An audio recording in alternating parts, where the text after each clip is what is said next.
Ready? Ready. God. Rolling.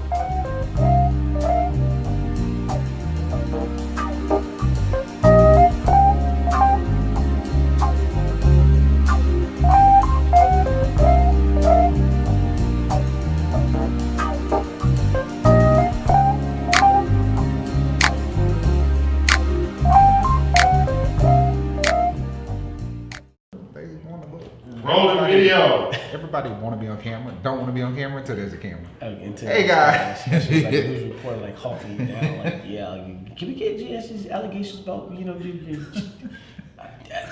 So y'all are joining us for the conversation. So right now we're filming 2Techies. Right. 2Techies with digital grass. It's two technical people having non-technical conversations. Right. So some of this will go way left like normal when me and this brother talk. I'm sitting here with Keon Williams, my fraternity brother, the founder of Urban Philanthropies. My founder, assistant director. Well, you're a founder to me. Well, I mean, I did some work for them. You're great either way. But the brother I met started off with a debate, ended up with a great friendship. That's how we. So it was over lunch too. Yeah. I think I paid for it that day too. You did pay for lunch. I paid for that conversation. I hope it was worth it. I hope it was worth it. So, Keon, when did you fall in love with tech? Oh man, I would probably say it probably had to start about maybe 3 or 4 years old. Like I used to you guys remember Radio Shack? Used to do the little cars and stuff like that. The remote control cars? Yeah. So I grew up here in Overtown, and so when we would go to Radio Shack, we would get the cars, and we realized they had limitations with their speed and stuff like that based off the battery volts and stuff like that. So we would strip that thing down. We'll put a fuse on it. We'll scrap a higher voltage battery pack to it because at the time we didn't know how to do the connectors. Mm-hmm. We didn't know how to solder the connectors at the time.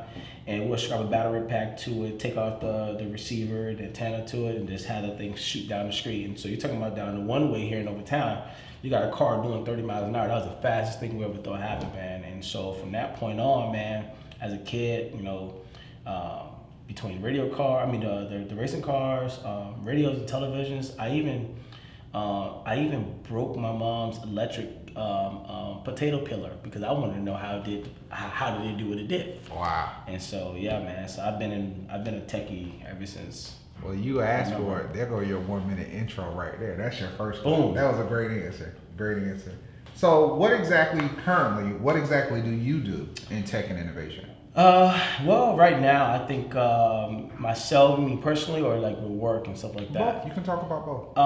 Well, as far as work, I work with Urban Philanthropies, and so we do this cybersecurity job training where we allow members from the community, in this case here, Overtown, Liberty City, typically our disenfranchised, disinvested communities, where we try to leverage the certifications of A+, and Network Plus, and Security Plus, within a 90-day time frame from each certification, to allow those individuals to begin to translate themselves into those IT careers, nice. Right, within the shortest time frame possible at no cost to them. And so, when I was in high school, I was A+ certified in high school, and at the time the county had kind of cut its money in the budget for the I didn't know you had your A+ certification. Oh yeah, and the county kind of cut their budget for the guys who actually that was their job to do it. And so at Booker T, we were known as the IT people on campus. Okay. We were students, and so we went around and repairing the computers and the phone system and stuff like that in high school, and it required us to get A+ certified in order to do that. So have they brought that program back? I don't think so. I think they've kind of chopped it up and stuff like that. A lot of stuff goes on at the high school level. But that explains your passion for what you do to a whole. See, this is why we do these interviews. Well, that explains your passion for what you're doing to a whole nother level. Yeah, so I was involved in that at an early age, and back in high school, that was the thing that I did.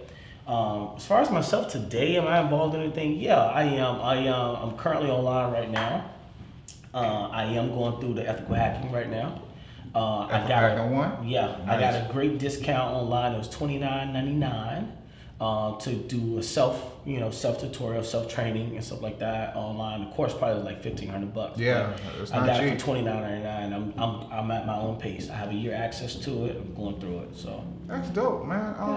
I did. I mean, just so I can learn, just so I know. But cybersecurity, for those that are watching, a lot of people don't know this. Cybersecurity is one of the largest growing fields, and it's also, especially with the Department of Defense, there's tons of jobs available right now. Absolutely, and if we really want to say what really is like the basic levels of cybersecurity, everybody see we got a mobile phone and stuff like that, but this is the hardware of it, which is the A+ certification. In order to open it up, fix it, and stuff like that, you need to be A+ certified.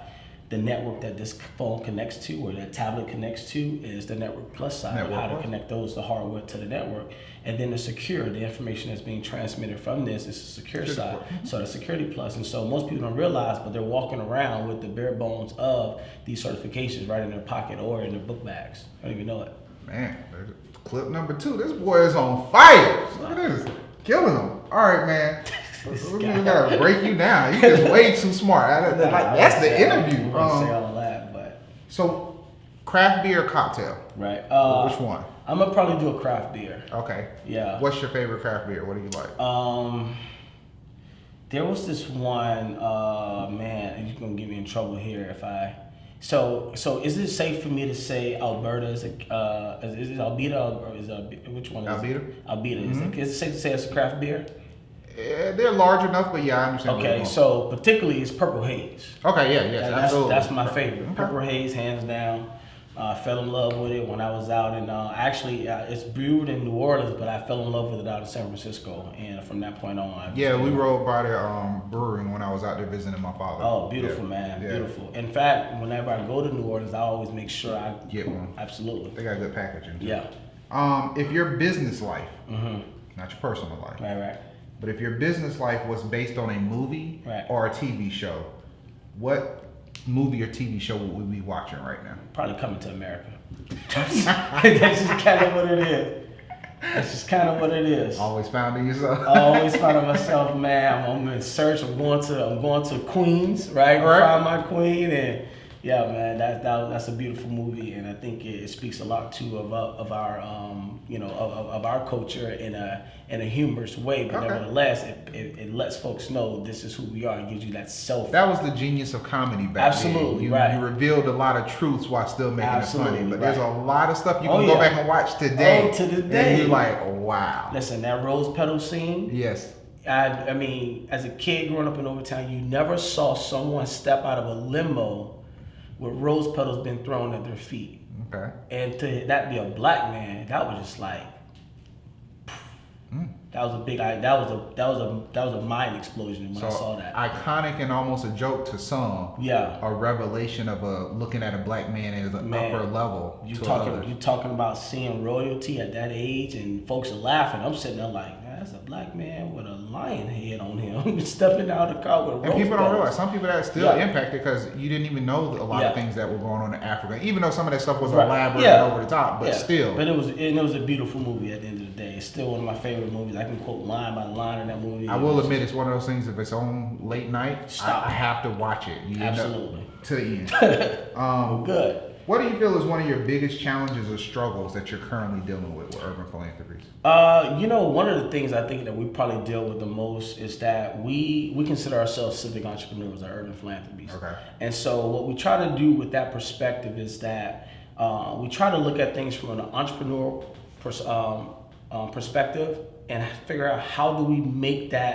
those impacts, while keeping the community in mind, right? Okay. So if we see something we can go after, how does it make sense for the community to benefit from it? It's kind of where the civic entrepreneurial spirit comes in at. And I would say part of the biggest challenge that we have is that for us, we always try to identify the gaps, not the needs, not the demands, but what are the gaps, right? And so the gaps are usually where the brain power really comes in. That you really have to think through some things because you'll see there's a lot of duplication going on, but at the end of the day, the impact is not being carried out. And so we're always looking at how can we meet folks where they are? What are the gaps that are really needed? That's why we do the entrepreneur boot camp, right? Because at the end of the day, everybody wants to start a business, right? Everybody has these aspirations, but if you don't know how to do a SWOT analysis, if you don't know how to do a break-even analysis, you came the other day and was teaching folks the art and science of pricing the product. Right. If you don't have those intimate conversations and have an understanding of that, then you're just someone who wants to start a business. You're almost like your own version of a ULI, because not only do you build businesses,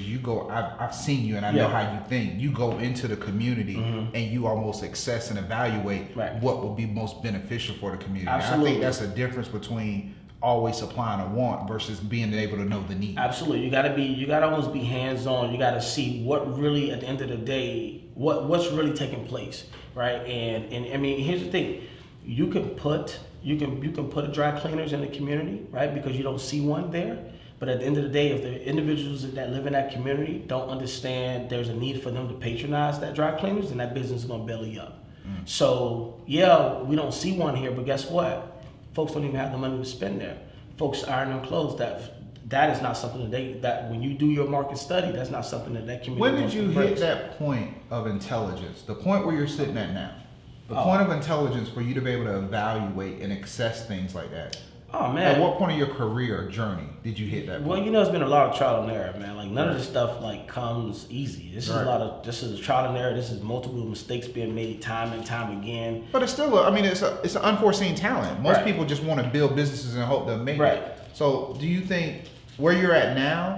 Did you reach that 2 years ago, 5 years ago? I think it's almost like a divine insight. When did you get there? I think I've been there probably since high school. Okay. I've had some great mentors that have come along the way, like Phil Bacon, like Don Patterson. In fact, Don is a speaker at Black Tech Week too. Okay. And so these guys have always had that mindset of if there's a problem, all right, get out the problem, get into the solution. So from that standpoint, it kind of forces you to think differently. Like you just can't think about the problem anymore because you spend so much time thinking about it. Okay, what are you gonna do differently? And so when you're looking at it from an entrepreneur standpoint, time is money. Yeah. so it costs you to stay in the problem and not get into the solution. When you start doing those things, you kind of either learn very quickly to shift gears or to stay stuck. Gotcha. And Makes sense. Yeah. All right. So one of the things, when you hear the words diversity and inclusion, oh man, what do you think? There's so many levels to that, diversity and inclusion. I think at the end of the day, if we really want diversity and inclusion, put a blindfold on and let people tell you what they're passionate about, no matter what industry it is. And that's how you'll get diversity and inclusion. But those two words in particular, diversity and inclusion, man, means that, women are just as smart as men. People of color are just as talented as people who may not have color in their skin. And at the end of the day, if your company wants to be successful because that's your aspirations, you go out and get the best talent. No matter who it is. No matter who it is. And if you look at, now the beauty of this is that if you look at African history, African American history, Afro history, however we want to, dilate that thing, we have always been innovators. Right. From the doorstop, from it banging a hole in our doors, to the wheelbarrow to be able to help carry some of the cotton that we had to pick. Even the cotton gin, cotton gin, the red light, green light, the stoplight, the monkey wrench. Right. All of these things have come out of necessity, ingenuity, and this has always been us. And so to exclude people of color or women from that conversation or those fields is a disservice to not only your business and your aspirations, but ultimately is a disservice to the society that we live in, because we're major parts of that. It's funny when you said put a blindfold on, because the first thing that came to my mind was Lady Justice. Yeah. And unfortunately, justice isn't done blindfolded. Yeah. And that's why you have the inequalities in justice itself. So two people can commit the same crime, but get different times. And it doesn't matter what their history is, but what they see is the person that's in front of them. Yep. So I wonder, if a judge is supposed to base without emotion, what would judgment look like if the judge just simply turned his back and can only hear the case and not see the person? Yeah, man, we would have so many wrongs righted from that standpoint, and I think this is an interesting time that we're in right now in this country, because here we are now turning more to the courts to try to right these wrongs, try to put things in place so that the precedent is set. You know, when I saw the situation with what is it, Michael Dunn, I think. Yeah. Situation, the kid in Jacksonville who that's was when killed. we was still working on the Trayvon Martin case at that time. Yeah, you know, this young kid was killed because the gentleman that he complained about his music being my bad. Jordan Davis was killed by Michael Dunn because he felt that his music was too loud and threatening. And you know society is having its issues when you feel like the sound of someone's music or the volume of someone's music is a threat to your livelihood in that moment. And so it's just, I mean, I can't, your statement, I can't get it out of my head, because the first thing I'm thinking is, if I describe myself to most people, they wouldn't be able to say I'm black. You can't. If I said, my name is Michael Hall, yep, I'm a graphic designer, I make craft beer, right, and I'm from Panama City, Florida, the one thing you're not thinking is, oh, he's black. Right. But if you see me, I have to fight through all the judgment. You gotta fight through all of that, man. And that's the crazy part about where we are right now, because especially when I had dreads. Oh man, listen. I was telling someone the other day, man, and I think this is beautiful about us as black people, but we sometimes don't know it, or sometimes we get away from it. We're naturally nurturing, we're naturally helping or helpful. Yes. And we're naturally peaceful people. We typically do not want to mess with anyone. We typically want to help out if we see someone's in trouble. And naturally, we have a nurturing spirit. You see that throughout slavery. You see who's nurturing the children. The children. You see who's nursing, the husbands and the brothers and the uncles who are going through. You see that. That's naturally have always been us, and that somehow gets lost in translation with everything else. And I think that needs to be pointed out even more, because last I checked, this country is still functioning. Despite all of the injustices that have occurred to us. And so the fact that happens, or the fact that we're still able to wake up and knowing that the country is not on fire, that says a lot about us. The injustice of the lack of credit that we give to our strong, beautiful black women. Man. Women in general. All right. Woo. Sorry, we went there. Yeah, we went there. Yeah. Well, I have a mother, I have 3 sisters and stuff like that. So you're right, absolutely beautiful black women, man. I could have a whole conversation on that, man. We're probably gonna have to. It's gonna have to be a separate conversation. Well, we have to. All right. So he is working, guys. We're shooting in his work time. Sorry about that. Yep. Don't matter. The world is yours. You get to choose one mentor that would invest all their money, all their time. You have total access to them. Who's the mentor you're choosing? Honestly, I probably would go with Jay. I'll go with Jay-Z. Okay. I'll go with Jay-Z. This is somebody who's been on the street side and now the corporate side. And he's able to maintain credit in both of those, right? He's able to maintain the street cred. He's also to get the respect from the corporate. And for someone who has a similar background like mine, growing up in a poverty-stricken community, my mom was on drugs, and to be able to elevate or himself to see where he's at today, because of that entrepreneurial mindset, that business-like mindset, but never forget where he comes from. Yeah, I want to pick his brain. I want that person to be my mentor. Especially you get $200 million investment, then 30 days later you come back and say you about to start a VC company. Exactly. Always moving. Absolutely, man. And I think title is going to be a big move for them, man. Right now, it doesn't look like everybody's doubting and stuff like that. But title is a big play. He's already up, six times what he put into it. Absolutely. So it's not like he's losing at this point. He's already up, and the biggest thing is if you can knock off Google Play services, or Google Music or Apple Music, and you have your own standalone platform, which the likes of a Samsung could buy, because we see that they just killed their milk subscription, their company milk. You put yourself in a position where you're one of 3 big names. You're still good. Absolutely, man. Yeah. That's why we were talking about that earlier. The basis of opportunity. Yeah. yeah, you never knock off Nike. Right.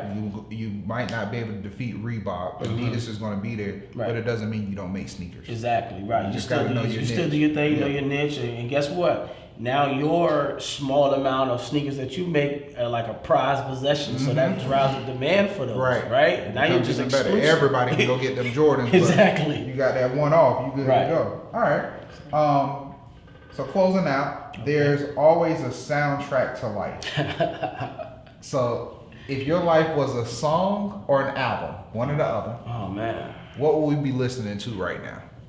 You know, that's interesting, man, because, you know, I consider myself a big fan of music. I have favorite artists from Prince to, I mean, I can go from rap to R&B on so many levels, man, but I would say 2 songs. Gotta give me one. I gotta give you one. I'm taking the headphones of the world and we're plugging into you. Right. What are we listening to? We'll probably listen to Man in the Mirror by Michael Jackson. That's something I listen to. I almost listen to that just about every day because it's a reminder. It's a reminder. Constantly, you got to remind yourself to this thing, man. And that's what he did with his work, with his body of work while he was here. That was always something that he did, even though he didn't get credit for it. But Man in the Mirror.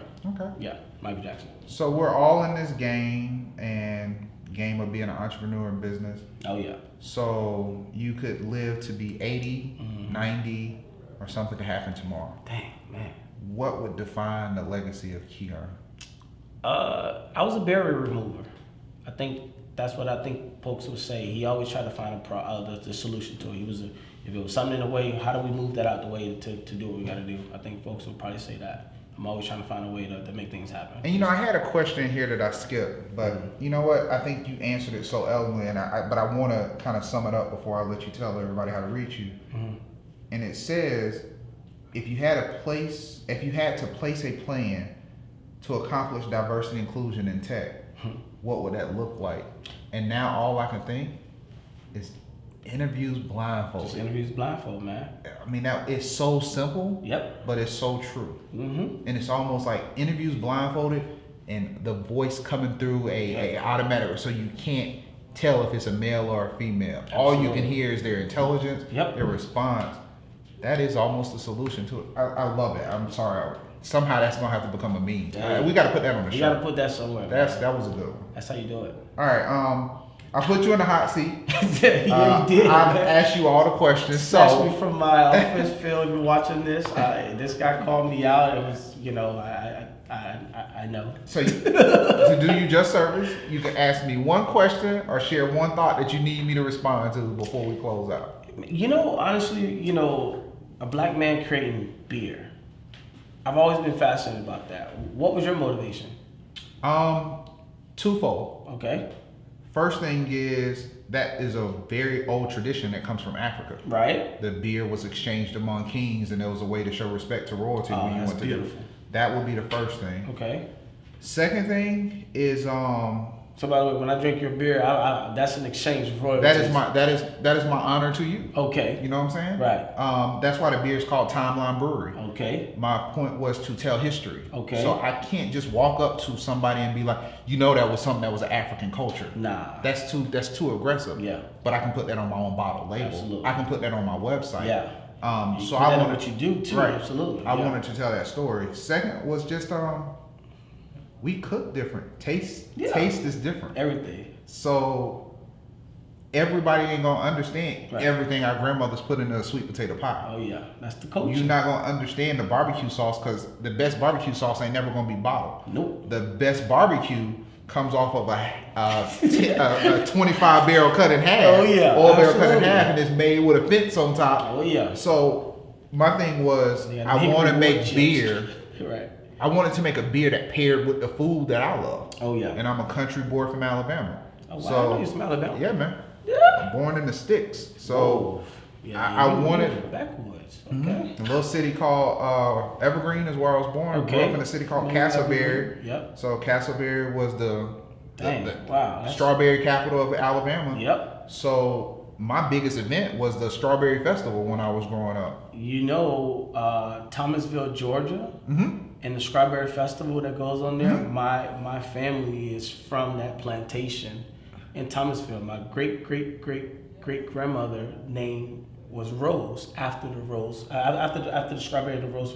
They named her after that. Wow. Yeah, man. So the fact that you mentioned that's just my grandmother's house is right down the street from a plantation. The sign is still there. Yeah. So that's crazy. It was one of the things, and my business partner Dante and we was just sitting around. We got into craft beer, but it was like, do we keep drinking what other people providing, or do we, because every time you go talk to somebody about craft beer. You'd be like, oh, I don't really know black people drink beer. Right. You go to a barbecue, that's all you're going to see. All we got. Yo, the liquor's in the back. Right. The liquor ain't accessible. So we was like, we put that away because we know y'all can drink. So, let's make some for our barbecue. Absolutely. So that's what it was. And we wanted to be the first black-owned brewer. And it's a really good beer too, man. I've had, I'm going upstairs. Right, you had some at the other really event. Absolutely, man. So that's where it came from. So closing out, you get to end out with one word only, not a phrase, not a sentence, just one word to close out for our interview. But before you do that, while you're thinking about it, let the people know how they can get in contact with you on social media. Social media. I'm just Keon Williams on Facebook. Same thing on Twitter, Keon Williams E actually. I have an Instagram. Keon Williams E is mostly flowers, so if you love flowers, I have a green thumb. Yes, I do have a green thumb. I love flowers. That's another thing we know about you. Or if you want to get in contact with me at Urban Philanthropies, just check out our page, Urban Philanthropies, our website, urbanp.org. You can catch me there, and let's chop it up. He do have. I would probably agree that he has a green thumb because this man has a butterfly on his iWatch. Yes, I do. Yes, I do. I embrace nature at all. So, what's your final word? Man, that's tough. One word. Love. That's all I got. I love that. Put a mark on it, and we're going to close out with this one, man. Put a blindfold on diversity inclusion if you want to fix the problem. There you go. Like that. Thanks for your time, man. Appreciate it, bro.